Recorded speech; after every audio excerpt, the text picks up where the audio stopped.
Bonjour à tous. Nous sommes dimanche 24 heures après la finale de la Coupe de France. C'est un débrief en décalé puisque j'étais au stade hier et malheureusement pour le dernier match de la saison, l'Olympique Lyonnais n'a pas gagné le foot sur la pelouse du stade Pierre-Mauroy. Défaite 2-1 contre le Paris SG.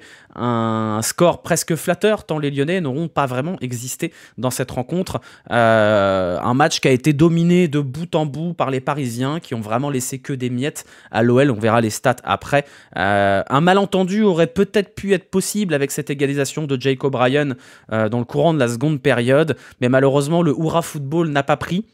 Les Parisiens ont été très très solides pour tuer un petit peu cet élan de reconquête après le 2-1. Et voilà. Défaite en finale qui vient clore une saison où on avait fini par penser que l'OL était invincible. Et malheureusement, l'OL n'est pas invincible. Et ce match aura été un bon rappel qu'il y a encore beaucoup de taf côté lyonnais, mais ce rappel-là n'entachera pas le fait que l'OL finit quand même une très belle saison avec une 6e place qui nous permettra de jouer l'Europa League, même si on n'a pas gagné la Coupe de France. On va débriefer ce match ensemble pendant une petite demi-heure, je pense, parce que comme je vous l'ai dit, j'étais au stade, je suis arrivé à Lille hier dans l'après-midi, j'ai passé un très bon moment avec tout le monde sur la place, la grande place de Lille, et j'ai passé un bon moment au bord du stade, j'ai passé un bon moment après le match. C'était très cool, en vrai, l'ambiance, on en a parlé un petit peu avant, dans le live, avant qu'on lance le débrief. Mais voilà. Stade plutôt 50-50 en réalité au niveau des supporters. Il y a peut-être légèrement plus de Lyonnais, mais les Parisiens avaient mis une belle ambiance. Des beaux tifos, faut quand même le saluer. Malheureusement, on n'a pas pu avoir le plaisir de siffler Macron. Voilà, c'était un petit plaisir qu'on nous a un peu enlevé, dommage.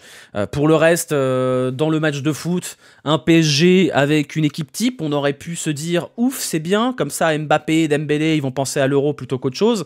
Finalement, c'était pas le cas, le PSG qui a livré un match extrêmement sérieux. Du côté de l'OL, on avait repris le 4-3-3 assez classique avec un changement qui était que Ryan Cherki prenait la place d'Ernest Nuama sur le côté droit. Une tactique qui était la même que celle que Pierre Sage avait alignée lors des derniers matchs.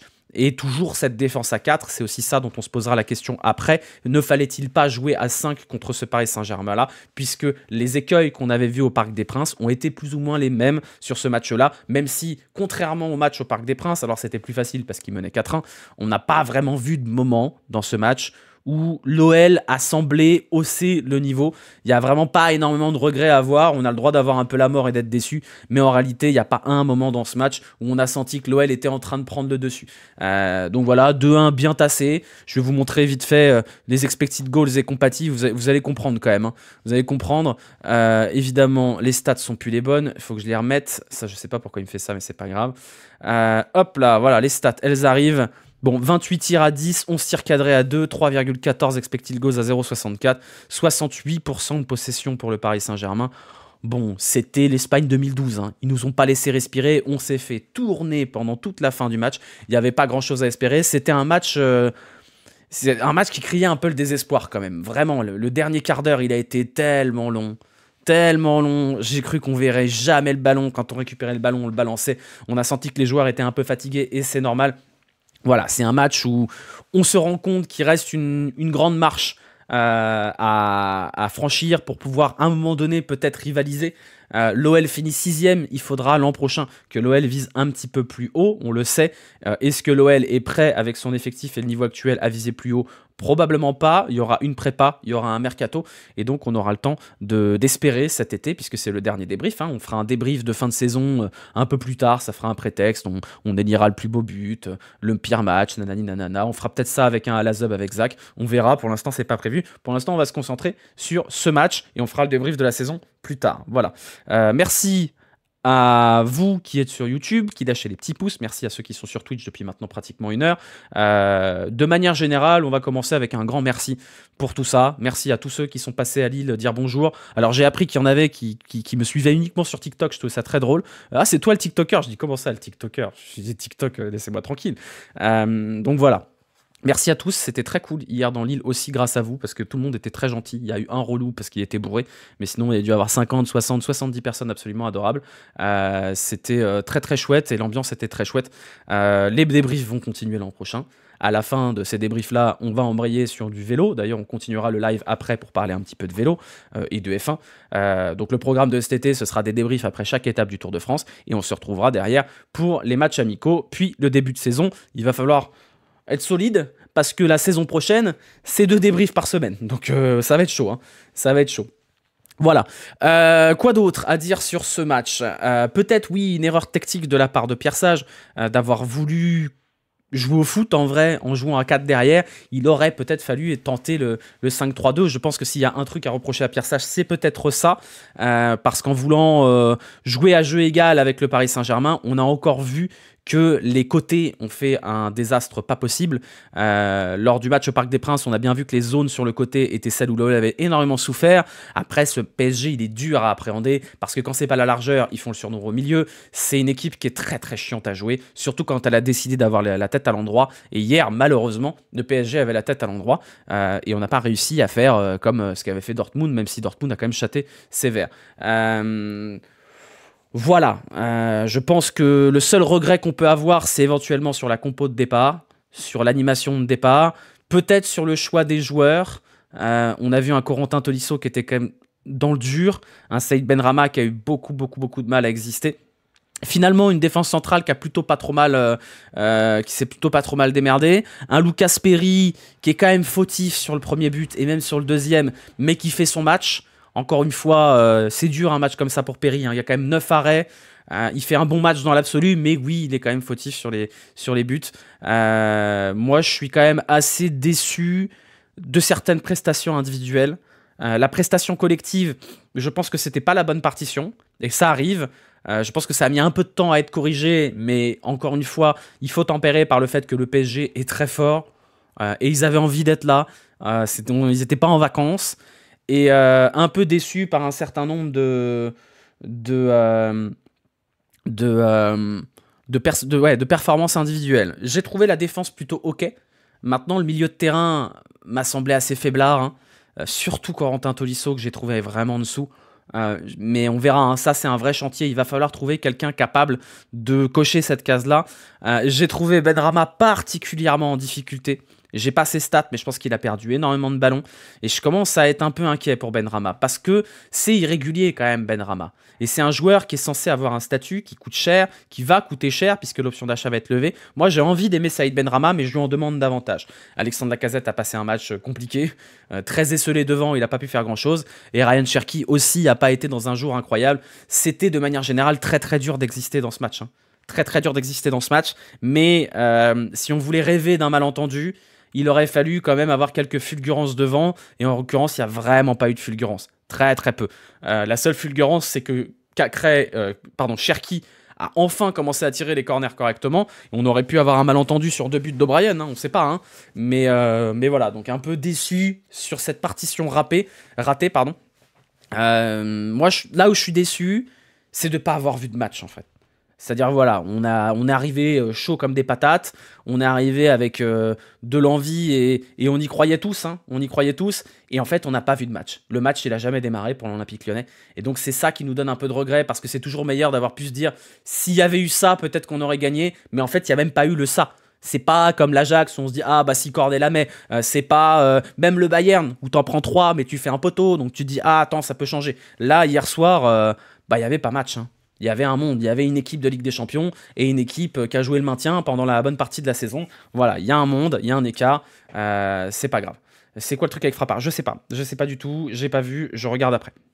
On va pas parler, en tout cas rapidement parce que j'en ai beaucoup parlé tout à l'heure avant, en pré-live, en pré-débrief, de ce qui s'est passé en marge du stade, parce qu'on est tous d'accord de toute façon pour dire qu'on n'est pas d'accord avec ça, que ce soit le bus qui a brûlé au péage, qu'importe que la responsabilité soit du côté parisien ou lyonnais, c'est des choses qui rendent fou et qui dégoûtent. On va pas parler outre mesure de ce qui s'est passé au niveau des insultes racistes et compagnie aux abords du stade et compagnie. On va pas parler du mec qui a craché sur un gamin de 17 ans parce qu'il joue pour l'Olympique de Marseille. On va pas parler des gogoles qui ont balancé des bouteilles sur les joueurs. Ça fait beaucoup quand même, voilà. Et le seul truc, c'est que moi j'espère qu'à un moment donné, les clubs de foot, dans leur ensemble, en France, vont pouvoir se réunir et parler de ce sujet-là, parce qu'on en a marre, on n'en peut plus. Encore hier, à la fan zone du Groupama Stadium, il y a eu des incidents avec des supporters qu'on va dire un petit peu avec le bras un peu trop tendu. C'est fatigant, ça nous empêche de profiter du foot, et l'immense majorité des supporters lyonnais veut juste regarder le match, qu'il soit de droite ou de gauche, hein, on s'en fout de ça. Juste, c'est quand même dommage d'être tout le temps parasité, pollué par des images dégueulasses de mecs avec des couteaux, de bus qui crament, d'insultes racistes et d'agressions en tout genre. C'est un problème qui n'a pas de solution, on le sait, mais on peut quand même en parler, on peut quand même se rebeller contre ça, on peut quand même s'exprimer, et peut-être qu'on peut rêver un jour d'avoir un football sans les débiles. Voilà. Ce sera tout sur ce sujet-là, on en a déjà largement parlé avant, et on aura le temps, je pense, d'en parler après. Voilà. Sur ce, on va revenir sur l'aspect sportif. En réalité, il n'y a pas grand-chose à dire sur ce match de plus. Les entrants n'ont pas fait une différence monstre, voire pas de différence non plus. Ernest Nuama était en difficulté dès son entrée, mais ils ont tué ce match. Les Parisiens, ils ont tué ce match. Ils n'ont pas voulu nous laisser entrevoir la moindre chance. Ils ont verrouillé le ballon, 70% de possession. C'était un match long. C'était très long. Ça a été vraiment très long. Voilà, ils ont joué au taureau, on n'avait pas le pressing cohérent. Je pense que c'est un axe de progression pour la saison prochaine, d'avoir un pressing mieux coordonné. On n'avait pas non plus, je pense, la force physique de pouvoir rivaliser avec un PSG qui est au-dessus physiquement, et c'est normal. C'est un match raté. C'est un match raté. Oui, il y a un peu ce goût de finale de la Coupe de la Ligue 2014, si je dis pas de bêtises. C'est un peu frustrant de ne pas avoir existé du tout. Voilà. Le PSG à la passe à 10. Moi, j'aime pas. Hein. C'est pas mon football. Mais ça marche. Donc, on va pas reprocher aux Parisiens de mener au score et de nous faire tourner derrière.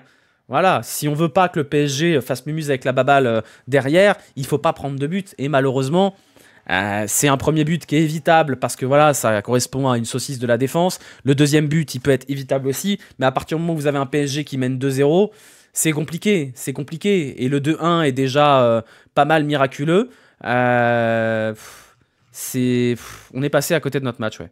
C'est dommage. Maintenant, voilà, on peut clore cette saison avec un peu de frustration, un peu de tristesse, mais pas vraiment de regret. Surtout quand on voit d'où on vient, puisque rappelez-vous, quand même, 7 points après 14 journées. L'an dernier, c'était une élimination piteuse contre le FC Nantes. Il y a moins de regrets, quand même, de se dire que l'an dernier, on a un adversaire à notre portée, on fait un match absolument dégueulasse, et en plus, ils se font tarter en finale derrière. Là, cette année, l'adversaire, il était tout simplement pas à la portée, c'est tout. Et moi, je suis juste un peu déçu de ne pas avoir eu un petit espoir de pouvoir sortir en ayant un petit peu plus les boules. Vous voyez ce que je veux dire? De pouvoir sortir en disant, putain, là, il y avait la place. Non, c'est pas vrai. Il n'y avait pas la place. Il n'y avait pas du tout la place hier. Voilà. Quelle finale l'année dernière? Il n'y a pas eu de finale l'année dernière. Oui, effectivement, il n'y a pas eu de finale parce que Bakaydo est nantais. Ils étaient cuits, mais quand même bien au-dessus de la finale. Non, ils étaient meilleurs, tout simplement. Faut être honnête. Le PSG, de toute façon, c'est pas compliqué. Si tu veux pouvoir les prendre, il y a deux solutions. La première, c'est qu'ils en aient rien à foutre du match et que ça leur passe au-dessus. C'est déjà arrivé pas mal de fois en Ligue 1, qu'ils passent à travers, ils s'en foutent, il y a un joueur qui décide de faire n'importe quoi et ça se casse la gueule. Ou alors, il faut bétonner, pas prendre de but et attendre qu'à un moment donné, ça fasse caca-culotte derrière. Là, c'était pas possible, c'était un peu comme au Parc des Princes. À partir du moment où tu prends des buts contre le Paris Saint-Germain et que t'es mené, tout devient compliqué. Tout devient compliqué, et malheureusement pour nous, contrairement à certains matchs, je pense notamment à Rennes, le match contre Rennes du PSG, le but de Jake O'Brien aurait pu provoquer un petit caca-culotte qui coule sur la jambe des Parisiens. Ça n'a pas été le cas. Ça n'a pas été le cas. Et je pense que c'est là le tour de force des Parisiens, c'est que ce but de Jake O'Brien, il sort de nulle part, il est totalement contre le cours du jeu, il y a de 1, tout devient possible. Et l'histoire récente a montré qu'un Noël qui revient dans un match, c'est un Noël extrêmement dangereux. Et c'est à ce moment-là où moi j'ai trouvé le Paris Saint-Germain vraiment très très très très fort et vraiment sans pitié, c'est que pendant les 5-10 minutes qui ont suivi le but de Jake O'Brien, ils ont tout verrouillé. Tout verrouillé. Ils n'ont même pas laissé la possibilité à l'OL d'être mort de faim. Ils ont confisqué le ballon et on n'a pas vu le jour. Et du coup, le petit engouement qu'il y a eu derrière le but de Jake O'Brien, le petit sentiment de se dire « Ah, ça peut tourner », et ça n'a jamais tourné. Ça n'a jamais tourné. Donc voilà, Lyon a raté son match. Lyon a raté son approche probablement. Mais c'est quand même facile, entre guillemets, de rater son approche face à une équipe qui est aussi sérieuse. Donc voilà. On répète un peu la même chose depuis le début du match. Il n'y a pas de problème d'arbitrage, il n'y a pas de but litigieux, il n'y a pas d'occasion monumentale ratée côté lyonnais. Il y a beaucoup de sauvetage de Lucas Perry et de la défense. C'est déjà pas mal d'avoir fait 2-1. C'est un peu triste dit comme ça. Mais en réalité, bon, voilà. Voilà. Hein. C'est sûr que sur les coups de pied arrêtés, c'est pas mal d'avoir été dangereux. On verra. Maintenant, les enseignements qu'il faut en tirer, c'est qu'il y a du taf. Il y a du taf sur le mercato, il y a du taf sur la préparation pour monter le niveau. Mais c'est normal, hein, Pierre Sage, il est arrivé avec une équipe qui était morte. Il n'a pas eu le temps de les sensibiliser à sa manière de jouer. Il était là en pompier pendant 6 mois. Le plus dur commence pour Pierre Sage. Le plus dur commence parce qu'à partir de la saison prochaine, les attentes seront supérieures. Une 6e place ne suffira plus. Il aura eu sa prépa pour mettre des choses tactiquement en place. Et il va falloir désormais être à la hauteur du statut de ce club et des moyens de ce club, puisque l'OL est le 3e budget de Ligue 1. Donc le plus dur commence pour Pierre Sage. Mais on est en droit d'avoir confiance. Le plus dur commence pour Pierre Sage parce qu'on va avoir des départs de cet été. Je vous invite d'ailleurs à regarder l'excellente vidéo de Teddy que je vous mettrai en description qui vous explique la situation financière de l'OL, un peu comme Lorenzo, mais sans la cocaïne et avec des schémas un peu plus clairs, qui explique qu'effectivement, le train de vie de l'OL pour la saison prochaine, ça va aller puisqu'il y a la vente de l'Arena et il y a CVC, mais que l'OL doit dégraisser, l'OL doit réduire sa masse salariale, et donc on peut assez logiquement imaginer que Ryan Cherki et Maxence Cacré devraient partir en cas d'offre, et on peut même imaginer que malheureusement Alexandre Lacazette, qui pèse lourd dans cette structure financière, puisse aussi aller voir ailleurs s'il y a une offre de l'autre côté. Donc attention, cet été il peut être dangereux aussi pour l'Olympique Lyonnais, parce qu'on a vu à quel point Alexandre Lacazette était indispensable à cette équipe, que ce soit dans le jeu, dans le leadership, mais surtout dans les stats, puisque aujourd'hui l'OL, c'est plus de la moitié des buts sur lesquels Alexandre Lacazette est impliqué, et il sera très compliqué de le remplacer, et plus on va avancer dans l'été, plus ce sera difficile d'avoir un joueur qui coche les cases.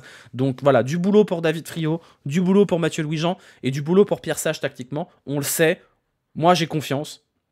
Il n'y a rien aujourd'hui à l'Olympique Lyonnais qui me fait me dire qu'on est en danger. On est dans une situation qui n'est pas confortable puisque la situation financière n'est pas top. Les recrues qu'on a eues cet hiver sont pas top dans l'absolu non plus, à l'exception de une ou deux.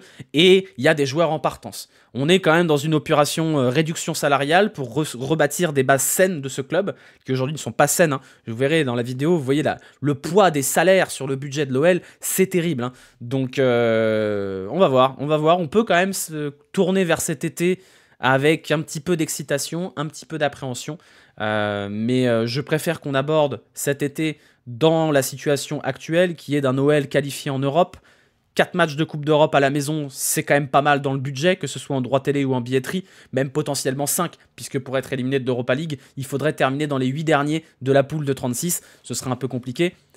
On peut quand même aborder cette intersaison avec un tout petit peu d'optimisme, et ça nous change pas mal. Ça nous change pas mal. On peut la trouver où la vidéo? Je vous la mettrai en description sur YouTube, parce qu'elle est vraiment très bien. Elle dure, je crois, un peu plus d'1 quart d'heure, et elle explique super bien la situation. Voilà.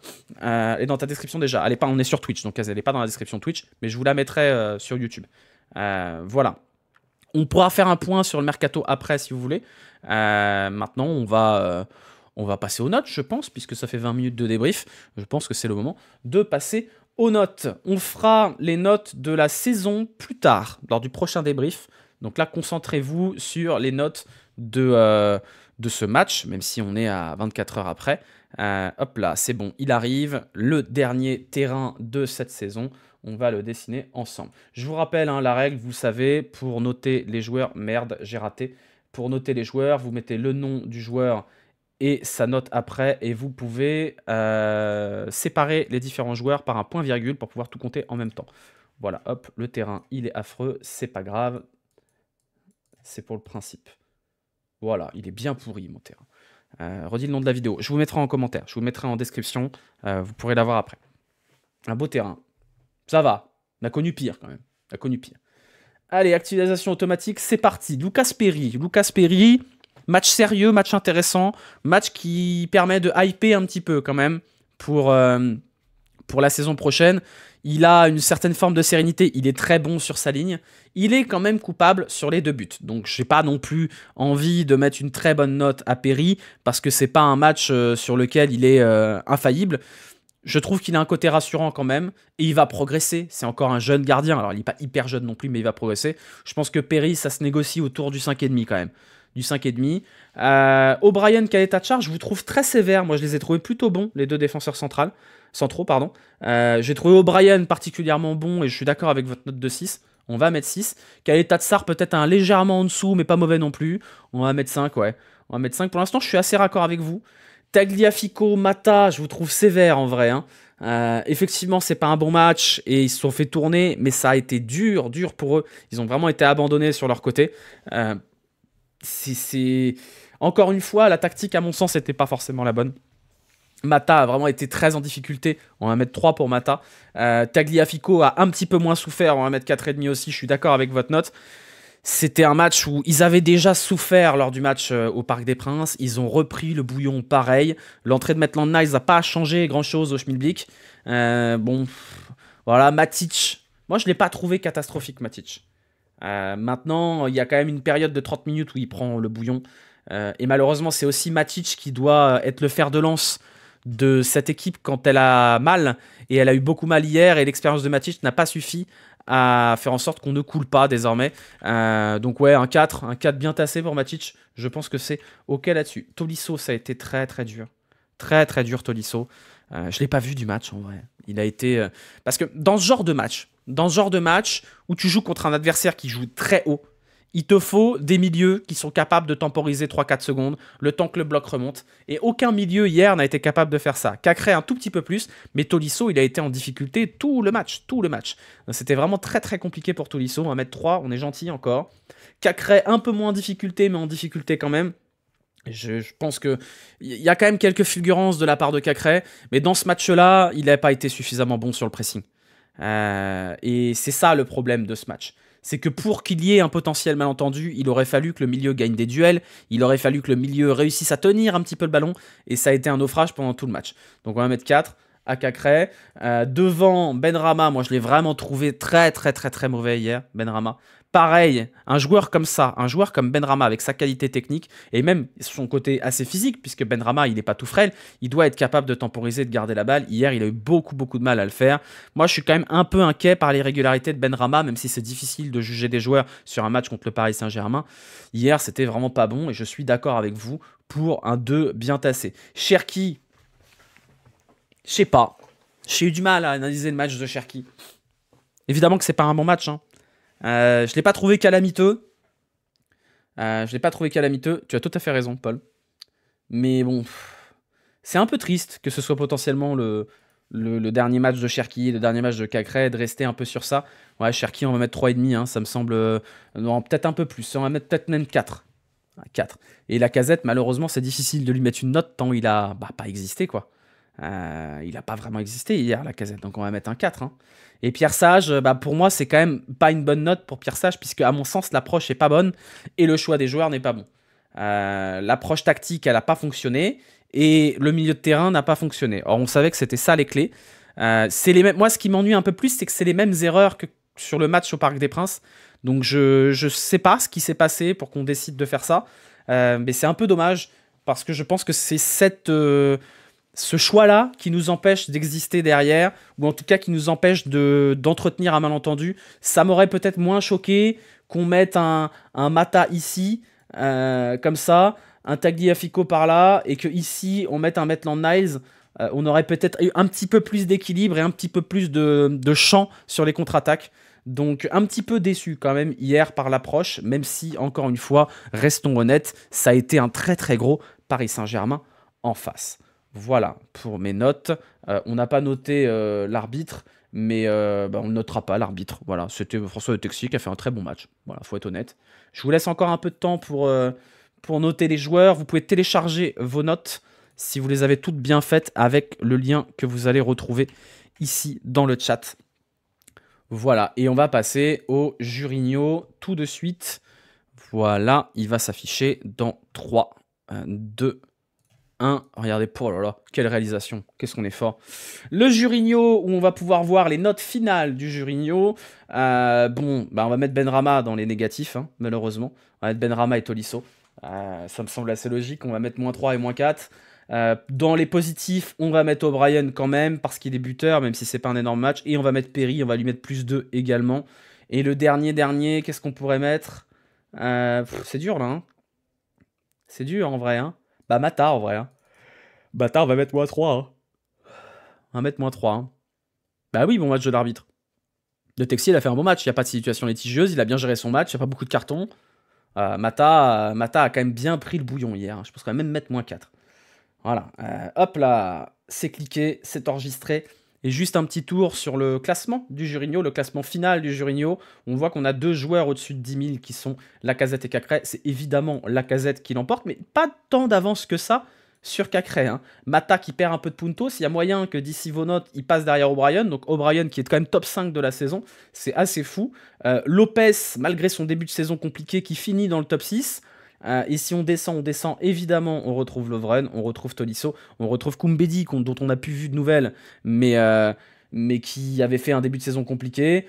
Orban, évidemment, Akoku. Bon, on retrouve un certain nombre de morts vivants. Et malheureusement, Mama Baldé n'aura pas réussi à revenir dans le positif avant la fin de cette saison. C'est presque dommage pour lui. Le lien, pardon, c'est vrai, j'ai pas posté le lien. Il est là, le lien. Voilà, vous pouvez le faire chez vous, si vous le voulez. DCC pour le tag sur Dembélé. Ouais. Tolisso 27ème, alors qu'il a été titulaire toute la saison, chercher l'erreur. Non, mais l'enseignement, il est là quand même. C'est que un des titulaires toute la saison fait partie des joueurs que les gens, les supporters, les gens qui vont sur le Jurigno ont considéré comme étant un des plus mauvais. Alors qu'on voit bien que la notation, elle est assez large. Hein. On voit qu'un mec comme Benrahma, qui a quand même soufflé le chaud et le froid hein, depuis son arrivée, et à 2000 puntos. Bon, c'est peut-être la conclusion de tout ça. On fera un grand bilan de la saison plus tard. On fera un pré-mercato de vente, d'achat, etc., etc. On profitera là de la période un peu calme qui s'annonce pour faire ça tous ensemble. Voilà, on a terminé les notes et le débrief. Je suis désolé, hein, c'est un peu plus court que d'habitude, mais en réalité, il n'y a pas énormément de choses à dire sur un match où il n'y a eu qu'une seule équipe sur le terrain. Donc c'est un débrief qui sera un peu court, mais on fera un grand débrief plus tard, un débrief de la saison. On se remémorera les bons moments, les mauvais moments, les plus beaux buts, les plus grosses saucisses de cette saison, et on se projettera sur la saison prochaine. On réexpliquera comment fonctionne la Ligue Europa la saison prochaine, parce que c'est pas hyper simple. ALZ bientôt. Alors, je n'ai pas la date. L'idée, c'était qu'on fasse un ALZ de fin de saison. Il va falloir qu'on voit comment on fait, parce que nos disponibilités sont un peu compliquées. Pour vous donner un ordre d'idée, moi toute la semaine prochaine, tous les soirs, je suis à Move pour une émission. La semaine suivante, je suis à Lyon. Après, il y a un séminaire de taf. Et après, je pars au Tour de Suisse. Donc ça va être difficile de trouver une date. Après, je ne suis pas obligé de faire tous les ALZ non plus. Hein. Mais l'idéal, ce serait qu'on fasse un ALZ de fin de saison. On va voir si on y arrive à tous se voir. On n'a pas période calme. Je parle de la période de juin. On va se faire un peu chier en juin. Après, il y a Roland Garros, c'est bien, voilà. On n'a pas parlé des filles. Effectivement.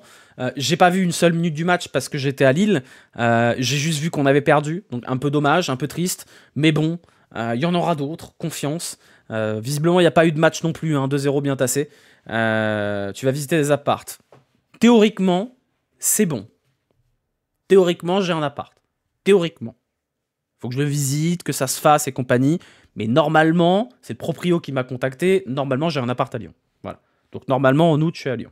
Donc, normalement, en août, je suis abonné. Voilà. On rentre à la maison. Voilà. Donc la saison prochaine, pour se projeter un peu là-dessus, comment va fonctionner la saison prochaine? Il y aura probablement beaucoup plus de débriefs a posteriori, comme ce soir, parce que je vais probablement aller beaucoup plus au stade, et mon emploi du temps va pas pouvoir me permettre de faire tous les matchs après le coup de sifflet final. Je vais essayer d'en faire le maximum, mais on risque de passer sur un fonctionnement un peu plus, je live quand j'ai envie de liver, plutôt que je live après le coup de sifflet final, parce que je vais pas pouvoir le faire, ou alors les débriefs seront un peu dans le même timing que Zach, c'est-à-dire le temps de rentrer du stade, donc peut-être un peu plus tard, et donc il y a une certaine partie d'entre vous qui va probablement devoir basculer sur les replays YouTube, parce que les débriefs auront davantage lieu de minuit à 1h que de 23h à minuit. C'est comme ça que ça va se passer. Il y aura plus de contenu vélo aussi, pour la simple et bonne raison que je peux vous le dire, Decathlon finance et devient partenaire de la chaîne pour les débriefs du Tour de France. Donc il y aura un débrief après chaque étape du Tour de France. Je suis trop content. Voilà, je suis juste trop content, mais on en parlera un peu après. Pour ce qui est des débriefs, ça continue l'an prochain. Hein. Toujours en recherche d'un partenaire, voilà, si jamais. Par exemple LDLC, j'en sais rien, par exemple. Mais ça continuera. Voilà, on continuera. Merci à vous. Merci à vous sur YouTube. Nous, on reste un peu ici, hein, les enfants, sur Twitch. Mais merci à vous sur YouTube. Merci pour les petits pouces. Merci pour le soutien toute l'année. Merci pour la force. Merci pour la gentillesse hier dans les rues de Lille. Et merci pour la gentillesse ailleurs dans les autres rues de n'importe quelle ville, notamment à ce supporter du PSG qui m'a arrêté alors que j'étais en Vélib à Place d'Alésia et qui m'a dit qu'il kiffait ce que je faisais alors qu'il était parisien. Donc ça, c'était trop cool. C'était une super saison. Je fais tous les débriefs. Sauf un. On n'a pas fait Pontarlier. Mais sinon, je fais tous les débriefs. Il y en a, je sais pas, 40. C'est une folie en vrai, c'est trop cool. Donc on va continuer. Voilà, on va continuer. Je vous laisse pour YouTube. Dites au revoir à YouTube dans le chat. Nous, on reste ensemble encore. On continue un petit peu ce débrief dans la nuit. Et comme ça, je peux lire vos messages et répondre à vos questions. Bisous YouTube, à bientôt. Bisous, à bientôt.